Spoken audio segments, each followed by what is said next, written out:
Ndugu waandishi wa habari na wananchi wa mkoa wa Kigoma na mikoa jirani, lakini kwa Tanzania wote, napenda kuwajulisha kuwa Mheshimiwa Daktari Samia Suluhu Hassan, Rais wetu mpendwa wa Jamhuri ya Muungano wa Tanzania, anatarajia kufanya ziara ya siku moja mkoani Kigoma kuanzia tarehe 20 Julai 2026.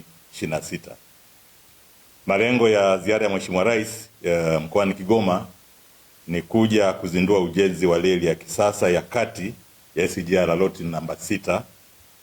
Mheshimiwa Rais atazindua ujenzi wa reli ya SGR loti namba 6 kutoka Tabora hadi Kigoma. Mradi huu wenye urefu wa takriban kilomita 506 utaiunganisha Kigoma na mtandao wa taifa wa SGR.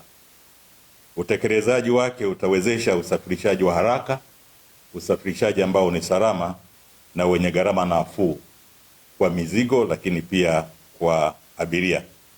Aidha, SGR hii pia itafungua fursa ya uchumi, fursa ya utalii, lakini pia fursa ya kibiashara kwa mkoa wa Kigoma na nchi jirani za ukanda wa maziwa makuu.